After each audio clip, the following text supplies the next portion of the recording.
Podcast. Podcast? Polcast. Polcast. Rozmowy o kulturze i języku polskim. Halo, halo, tu Polcast. Witam w kolejnym odcinku naszego podcastu. Dzisiaj mam przyjemność gościć doktor habilitowaną Małgorzatę Pamułę-Berens z Instytutu Kultury i Edukacji w Zurychu. Pani profesor jest specjalistką w zakresie glottodydaktyki i nauczania języka polskiego jako obcego oraz drugiego, choć z wykształcenia jest romanistką. Pani profesor zajmuje się dwujęzycznością, edukacją dzieci migrantów i uchodźców, a także nauczaniem i uczeniem języków obcych w kontekście szkolnym. Jest ekspertką wielu gremiów i instytucji, a przede wszystkim ma duże doświadczenie międzynarodowe i z tego doświadczenia dzisiaj będziemy chcieli skorzystać. Będziemy bowiem rozmawiali o stereotypach. Witam w podcaście, pani profesor. Dzień dobry Państwu. Natomiast zanim zaczniemy o stereotypach, chciałbym zadać pani profesor takie pytanie na rozgrzewkę, które zadaję wszystkim gościom. Namówić panią na takie wyznanie miłosne. Czy kocha pani język polski? To jest pytanie, które jest niezwykle głębokie. I ja chcę powiedzieć, że ponieważ jestem romanistką, to przez wiele lat język francuski był językiem mojego wyboru, mojego serca. I odkąd jestem emigrantką i mieszkam w Szwajcarii, to mamy większą potrzebę troski i posiadania tego języka polskiego na własność. I mogę powiedzieć, że język polski stał się językiem mojego sercowego wyboru. Znacznie więcej czytam teraz po polsku, dbam o ten język polski. No i oczywiście fakt, że zajmuję się glottodydaktyką polonistyczną, to też na pewno wpłynął bardzo na moją postawę i moje emocje w stosunku do języka polskiego. Świetnie. Bardzo dziękuję. Przejdźmy do stereotypów. Chciałbym zadać takie pytanie. Czy pamięta pani moment, w którym po raz pierwszy, będąc za granicą, doświadczyła pani takiego zderzenia oczywistości, w których jednej stronie wydawało się coś za oczywiste, a drugiej wręcz przeciwnie? Jestem osobą, która od wielu, wielu lat funkcjonuje w środowisku, które jest wielojęzyczne i wielokulturowe. Spotykam ludzi, którzy mówią różnymi językami, pochodzą z różnych kultur. Mam też również to swoje doświadczenie emigracji, ale również moi najbliżsi są na emigracji. W związku z tym tych zdarzeń takich kulturowych jest bardzo dużo. Również i tych krytycznych. Myślę, że funkcjonowanie w takim wielokulturowym kontekście uczy nas uważności na drugiego człowieka, ale oczywiście nie możemy się pozbyć uproszczeń, które serwuje nam nasz umysł. Bo rzeczywiście stereotypy, o których chcemy mówić, pełnią funkcję takich heurystyk poznawczych, czyli takiego szybkiego myślenia intuicyjnego. I oczywiście to są takie formy, które pozwalają nam bardzo szybko uporządkować złożoną rzeczywistość społeczną, ale też redukować taki wysiłek interpretacyjny. Ja zawsze mówię, że jak jestem w Szwajcarii, czy jestem we Francji, do której często jeżdżę, to mój wysiłek poznawczy w rozumieniu tego, co się dzieje wokół mnie, jest znacznie większy. Jak przyjeżdżam do Polski, to jestem na pewnego rodzaju autopilocie. Ta rzeczywistość jest oswojona, ona jest znana, nie muszę się tak bardzo wysilać. Jednocześnie, jeżeli mamy taki duży wysiłek poznawczy, właśnie jak on występuje w przypadku emigracji, to mamy też tendencję do tego, żeby popadać w pewne uproszczenia i odwołujemy się właśnie do tych stereotypów. Jednak to są takie techniki, czy takie sposoby, które z jednej strony pozwalają nam na uspójnienie się, czy właśnie takie domknięcie sensu. Te stereotypy pozwalają nam szybko sklasyfikować pewne sytuacje. Jednocześnie w przypadku sytuacji złożonych one mocno upraszczają. A jak upraszczają, to jesteśmy blisko od takiego, powiedziałabym, od takiej sytuacji, kiedy coś jest nieprawdą. Czyli ten stereotyp bardzo często poprzez uproszczenie, jednak jest bliski trochę, nie powiem, że kłamstwa, ale w każdym bądź razie tak bym to nazwała. I z pewnością ta właśnie taka luka interpretacyjna, która się pojawia, ona może być wypełniona stereotypem, ale jeżeli nie będziemy pracować, nie będziemy mieć uważności na tą właśnie odmienność z jednej strony, a z drugiej strony właśnie, że będziemy uważni w tych naszych osądach, bo właśnie stereotypy są mocno krzywdzące i generalizujące, to rzeczywiście mamy wtedy więcej kłopotów komunikacyjnych, bo łatwo nam powiedzieć jest, że Szwajcarzy są tacy, tacy i tacy. Ale przecież to jest perspektywa mocno uogólniająca. Szwajcarzy są bardzo, bardzo różni, tak jak bardzo różni są Polacy i Polki, z którymi się spotykamy. No właśnie. Bardzo dziękuję za to ważne wprowadzenie, takie teoretyczne. Spróbujmy teraz o jakichś porozmawiać przykładach, konkretach. Co panią zaskoczyło najbardziej jako Polkę w Szwajcarii? Myślę, że to, co mnie fascynuje w Szwajcarii, to jest złożoność, która występuje na wielu płaszczyznach. Po pierwsze, Szwajcarzy nie identyfikują się z federacją jako pierwszym swoim wyborem, nazwijmy to tak.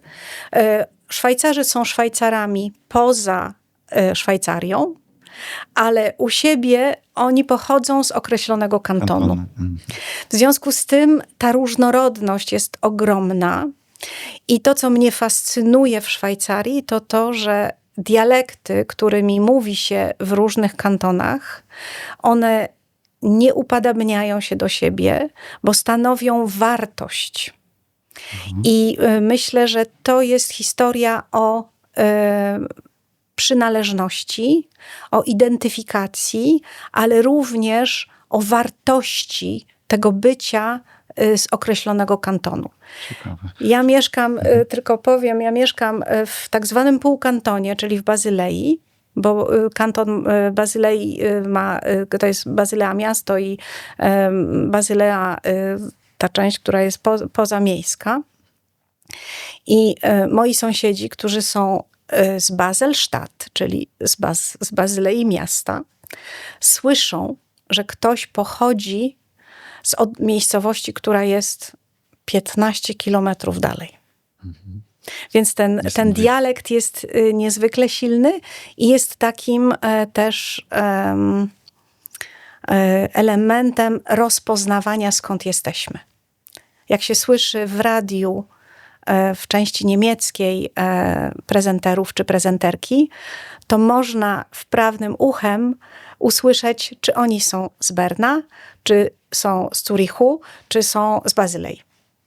To niesamowite. I czy ta umiejętność rozpoznawania dialektów jest powszechna? Czy to dotyczy tylko osób bardziej wyedukowanych, czy może dorosłych? Trudno mi powiedzieć.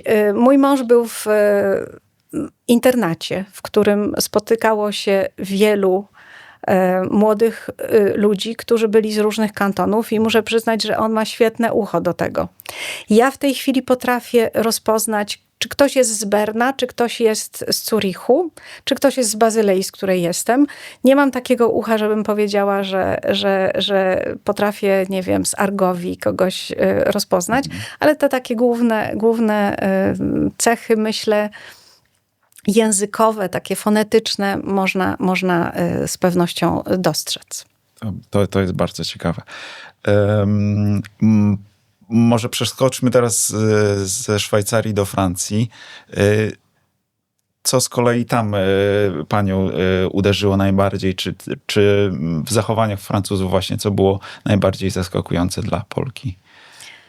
I znowu tutaj chciałabym mówić raczej o tych doświadczeniach jednostkowych, bo trudno mówić o Francuzach. Francja jest ogromna i w związku z tym z pewnością to, co jest charakterystyczne dla Francuzów i jak uczyłam języka francuskiego i uczyłam dydaktyki, jak uczyć języka francuskiego, na to zwracałam ogromnie uwagę, że na przykład w języku francuskim inaczej realizowana jest grzeczność.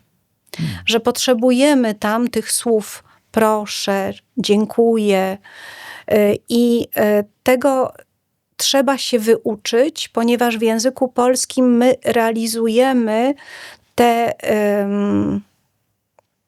akty językowe w inny sposób. Pisze też o tym pani profesor Anna Wierzbicka, jak opowiada o swoim doświadczeniu też bycia w Australii, że ten tryb rozkazujący w języku polskim może być przez innych odbierany jako właśnie niegrzeczny i tak też Polacy mogą być postrzegani, dlatego że ta rama komunikacyjna jest inna. I to z pewnością we Francji mnie uderza. Do tej pory bardzo to lubię też. Mam wnuka, który jest wielojęzyczny i jest tam wychowany i myślę, że jak go obserwuję, to mogę powiedzieć, że to jest bardzo grzeczne dziecko.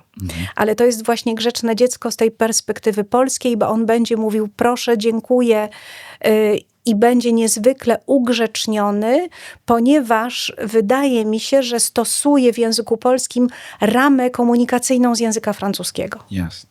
Może powiedzmy troszkę o tej ramie właśnie, co na nią się składa, bo przecież nie tylko język właśnie, ale szerszy kontekst komunikacyjny. Właśnie, bo w tej naszych ramach komunikacyjnych my mamy z jednej strony język, ale mamy też i komunikację niewerbalną. Mamy to, czego nie mówimy, bo to jest też ważne. Są takie kultury, które można powiedzieć są niskiego kontekstu i to są te kultury na przykład jak Szwajcaria. I to jest też coś, z czym musiałam się zmierzyć, że na przykład odmowa przez Szwajcarów jest realizowana w sposób, z mojej perspektywy polskiej, mocno bezpośredni i obcesowy. Ale znowu tutaj mamy ten suwak, bo w Polsce my odmawiamy z powodów relacyjnych troszeczkę inaczej, czyli nie będziemy tacy bezpośredni, ale jeżeli porównamy kulturę polską z kulturą japońską, to z kolei Japończycy będą uznawać, że jesteśmy bardzo bezpośredni. I tak też nas dostrzegają Francuzi. Dla Francuzów często ten sposób komunikacji polskiej jest zbyt właśnie bezpośredni. I tutaj wracam znowu do pani profesor Wierzbickiej, która również będąc w Australii musiała się nauczyć tych norm komunikacyjnych, które pozwalały być postrzeganą inaczej, bo w tej komunikacji w języku polskim, tak jak też i pani profesor Wierzbicka o tym mówi, my czasami jesteśmy postrzegani jako osoby kłótliwe. I to jest bardzo ciekawe, jak kiedyś czytałam ten jej artykuł, nie wiedziałam, że to będzie też i moim doświadczeniem po wielu latach. Mój mąż, jak słyszy, jak ja rozmawiam z moimi córkami, to w tej chwili może już tak nie reaguje, ale na początku wydawało mu się, że my się kłócimy. A to nie jest kłótnia, tylko to jest zaangażowanie emocjonalne, czego w Szwajcarii, muszę przyznać, nie ma. I tego musiałam się nauczyć. Tak jak Ewa Hoffman, która pojechała do Kanady i musiała się nauczyć właśnie tego bycia mniej emocjonalną, to w Szwajcarii ja muszę się mocno pilnować, jeżeli chcę się wpisać w pewien standard, bo nie mogę być emocjonalna. Znaczy nie mogę. Mogę, ale nie dostaję za to gratyfikacji społecznej. Jest. Tu musimy naszym słuchaczom wyjaśnić, że pani mąż jest Szwajcarem. Ale też ma pani, wiem, rodzinę rozsianą po całym świecie. Czy zgodziłaby się pani na jakąś jeszcze może jedną anegdotę? Przychodzi pani na myśl jakaś sytuacja rodzinna, mniej formalna, gdzie to zderzenie kultur było takie widoczne bardzo. Ja myślę, że my mamy wiele takich sytuacji, ponieważ jesteśmy wielojęzyczni i jak spotykamy się, to każdy z nas stara się bardzo skomunikować z drugą osobą i wybieramy język, który jest nam w danym momencie potrzebny. I ta komunikacja jest realizowana po francusku, po angielsku, po hiszpańsku I ta komunikacja na styku tych kultur jest dość ciekawa. Zresztą obserwuję też taką dużą wrażliwość tych moich najmłodszych członków rodziny, czyli wnuków, którzy gdzieś też muszą się usytuować. I pamiętam taką rozmowę moich małych wtedy wnuków, jak przyjechali do Krakowa i zdali sobie sprawę, że są w kraju, który mówi językiem, który nie był dla nich który nie był dla nich oswojony.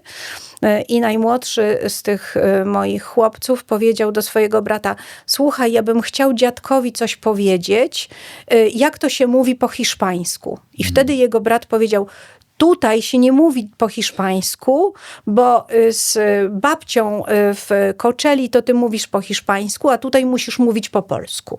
Więc oni też muszą się usytuować w tym takim wielokulturowym tyglu.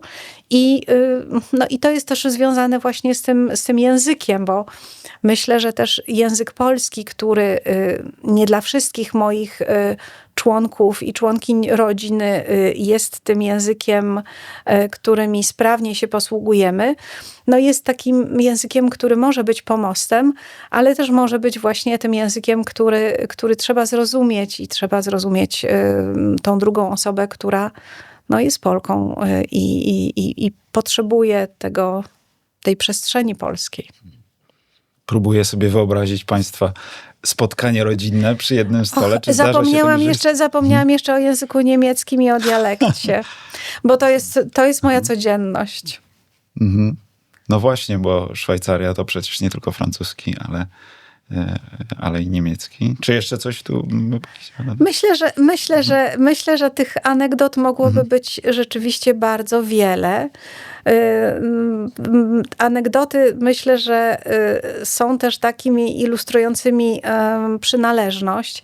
Ja mam tego wnuka, który jest we Francji i on się postrzega jako osoba właśnie wielokulturowa.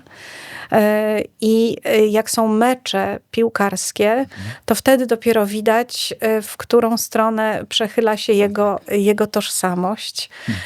I pamiętam taką historię, jak grali Szwajcarzy z Francuzami, to mój wnuk powiedział: babciu, wiesz co, ja chyba będę też troszeczkę kibicował Szwajcarom.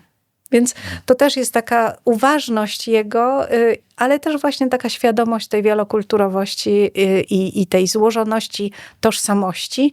I myślę tutaj o tym, że każdy z nas jest w takiej przestrzeni polifonicznej. I to, co mi podoba się w tej metaforze polifoniczności, to, że żeby polifoniczność była piękna, to muszą być wszystkie głosy słyszalne. I w tej naszej czy multikulturowości chcielibyśmy bardzo, żeby wszystkie głosy były słyszalne. Użyła pani słowa polifoniczność. Przejdźmy teraz do takiej perspektywy językowej właśnie. Chciałbym nawiązać do pani doświadczenia glottodydaktycznego. Ale zacząć właśnie od brzmienia, bo sam interesuję się fonetyką. Jak z pani doświadczenia obcokrajowcy słyszą język polski? Chodzi mi o brzmienie, samo brzmienie Bardzo języka. trudno mi jest o tym powiedzieć, bo ja nie słyszę tego języka polskiego tak jak obcokrajowcy, ale mogę powiedzieć, jak moi najbliżsi postrzegają ten język. Tu już mówiliśmy o tym, że czasami wydaje im się, że się kłócimy, ale to jest język, o którym mój mąż mówi, że to jest język, który szeleści, ale też to jest język, który słychać tak, jakby deszcz padał. Więc to są takie wrażenia, myślę, związane też ze specyfiką tych naszych Bardzo szumiących. metafory, tak. I te określenia się przewijają rzeczywiście dosyć często. A jeśli chodzi o już nie tylko brzmienie, ale w ogóle język, jego naukę, czy tutaj polski ma jakiś właśnie etykietkę, jakiś stereotyp jest? Polski oczywiście ma etykietkę języka trudnego. I jak mówi mój mąż, problem polega na tym, że konwersacje w języku polskim nigdy nie są zgodne z tym, co zaprezentowano w podręczniku. Więc to jest też to, że ten język polski nie jest łatwy.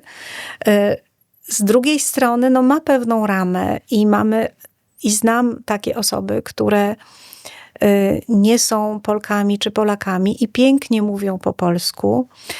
Niedawno byłam na konferencji we Fryburgu, którą organizowaliśmy z Uniwersytetem Fryburskim i było to organizowane przez Instytut Kultury i Edukacji w Zurichu. I tam po katedrze oprowadzała nas Szwajcarka, która pokazywała nam we wnętrzu katedry przepiękne witraże Mechofera i operowała takim językiem polskim, że ja byłam pod wrażeniem. Najpierw myślałam, że ona ma jakieś korzenie polskie, ale powiedziała, że nie, że jest to zainteresowanie językiem, kulturą, chęć zrozumienia i te osoby pięknie mówią po polsku. Więc myślę, że z jednej strony jest język postrzegany jako trudny, ale z drugiej strony w którym innym języku można do swojej najbliższej osoby powiedzieć córciu? Ja myślę, że to też daje taką przestrzeń. Język polski, kiedyś pani profesor Awramiuk właśnie w trakcie tej konferencji powiedziała, że się mieszka w języku. Więc to jest właśnie to, że ta córcia i ten nie Józef, tylko Józek albo Józio, to jest coś, co powoduje, że my w tym języku po prostu zamieszkujemy. I też możemy zaprosić do tego zamieszkania te osoby, które uczą się tego języka. I to zamieszkanie jest całkiem przyjemne. No i oczywiście czasami niezwykle zaskakujące. A proszę powiedzieć, czy ta etykieta właśnie trudnego języka, czy to jest coś, czego jako ludzie zajmujący się nauczaniem języka polskiego jako obcego, czy powinniśmy rugować to, czy może wręcz przeciwnie, to może być jakieś narzędzie, mechanizm promocji polskiego jako trudnego języka, którego nauczenie się jest pewnym wyzwaniem. Jak pani to postrzega? Ja jestem chyba troszkę niemodna, bo ja uważam, że to, co wymaga od nas wysiłku poznawczego, jest znacznie bardziej cenne. Więc myślę, że może nie trudność tego języka, tylko właśnie złożoność tego języka. Sposób uczenia się poprzez odkrywanie, poprzez poszukiwanie analogii, ale również na taką zgodę, że coś może być takie, bo takie jest. Może być właśnie takim elementem promocyjnym.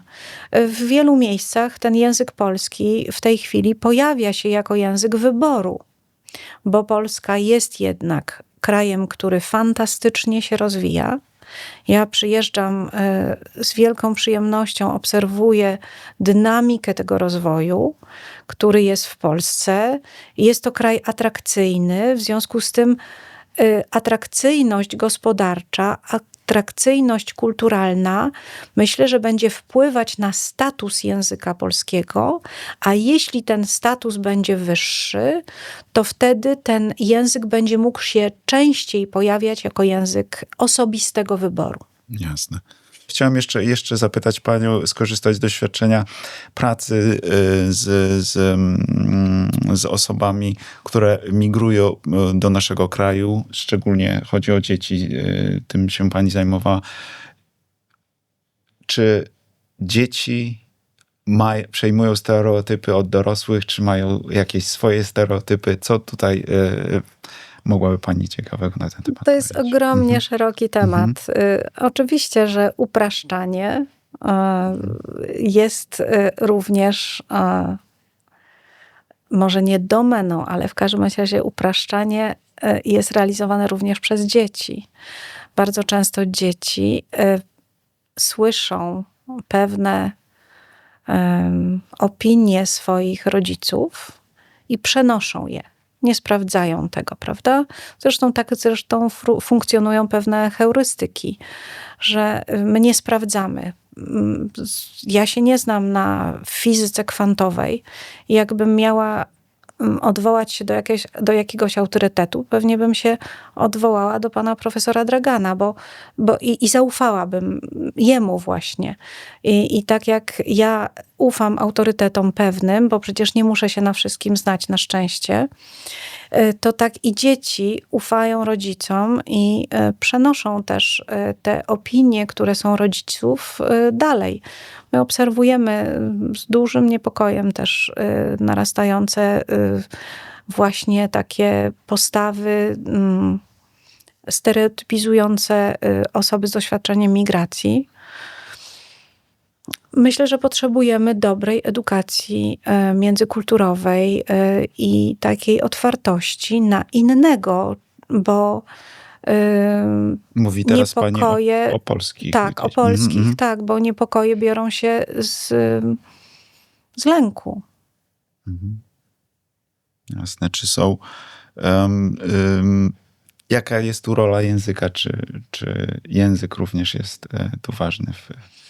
Myślę, że język jest niezwykle ważny i oczywiście ja przez cały rok pracowałam z zespołem, który został stworzony przez Instytut Badań Edukacyjnych. Stworzyliśmy podstawę nauczania języka polskiego jako drugiego razem z przewodnikiem, bo chcielibyśmy, żeby język polski, który jest nauczany w szkołach i który jest oferowany dzieciom z doświadczeniem migracji, był tym językiem, który będzie ich przygotowywał do szkoły, będzie ich przygotowywał do rozumienia i który będzie zwiększał spójność społeczną. I na razie czekamy, mamy nadzieję, że Ministerstwo Edukacji Narodowej będzie miało otwartość na to, żeby język polski jako drugi stał się przedmiotem szkolnym i żeby to nie był język do wyboru, tylko żeby to był język obowiązkowy, ponieważ język polski jest językiem, który jest językiem szkolnym. Zgadza się. A to jest zupełnie inne doświadczenie, prawda? Zupełnie inne doświadczenie. Zgadza się. Pani profesor, zmierzając już do końca, patrzę na zegarek. Ostatnie pytanie. Odwróćmy perspektywę.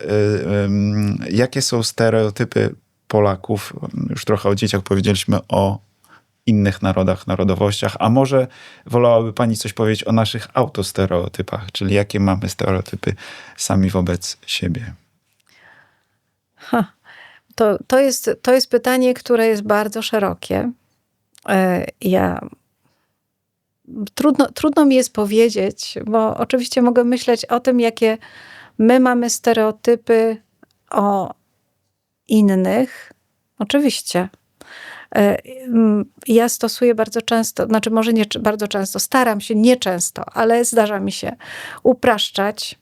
I na przykład jak jestem w Szwajcarii, to myślę o tym, że ci Szwajcarzy to oni są właśnie tacy, że są, nie wiem, wszystko musi być zaplanowane i że wszystko musi być w ramce i że nie ma takiej spontaniczności. I oczywiście to jest mój stereotyp na temat Szwajcarów. Walczę z tym. Staram się w takich sytuacjach mówić sobie, i nie wszyscy i nie zawsze. I oczywiście w Szwajcarii na przykład, żeby się umówić z kimś, to trzeba zaplanować to na co najmniej 3 miesiące naprzód, zadzwonić i nam się kiedyś zdarzyło, że przez cały rok nie zdążyliśmy się spotkać ze znajomymi, bo te 3-miesięczne terminy były zupełnie nie do zrealizowania. Ja na początku bardzo nie mogłam się do tego przyzwyczaić i mówiłam mojemu mężowi, słuchaj, ale za 3 miesiące to co ja mogę wiedzieć, co ja będę robić? Jeżeli ja mam się umówić z kimś na, nie wiem, za 3 miesiące na 18:30 na kolację, to może to nie jest najlepszy sposób. No ale w tej chwili zaczynam to tak jak każdy. No, jeżeli chcemy funkcjonować w pewnym kontekście, no to się dopasowujemy do tego. No i oczywiście też planuję na za 3 miesiące spotkania ze znajomymi, ale udało mi się namówić moich sąsiadów na spontaniczne apero, czyli przyjście na aperitif w tym samym dniu. Więc nie wszyscy i nie zawsze. Jasne. Powiedzieliśmy o stereotypach jako uproszczeniach, co umożliwia nam funkcjonowanie w społeczeństwie, ale powiedzieliśmy, że przekroczenie pewnej linii może prowadzić do jakiejś nieprawdy, także stereotyp może być z jednej strony czymś dobrym, czymś złym. Czy to jest dobra puenta naszej rozmowy? Jeżeli tak to wybrzmiało, ja jestem za tym, żeby jednak być uważnym i opinię weryfikować i być w takim poznawczym zaciekawieniu w kontakcie z innym. I żeby, no jak już musimy, stereotypy, no to oczywiście tak, ale cały czas je weryfikujmy. Bardzo dziękuję. Serdecznie dziękuję za ciekawą rozmowę. Odbyliśmy podróż po mapie polskich stereotypów. Byliśmy we Francji, byliśmy w Szwajcarii, byliśmy w Japonii, w Australii i pewnie w kilku innych krajach. Jeszcze raz serdecznie dziękuję za nasze spotkanie. W kolejnym odcinku Diana Zaniewska porozmawia z profesor Katarzyną Kłosińską o nierówności i różnorodności w języku. Już dziś serdecznie zapraszam. Dziękuję Państwu bardzo. Podcast w ramach projektu Polskie między językami realizowany jest na Uniwersytecie w Białymstoku ze środków Narodowej Agencji Wymiany Akademickiej.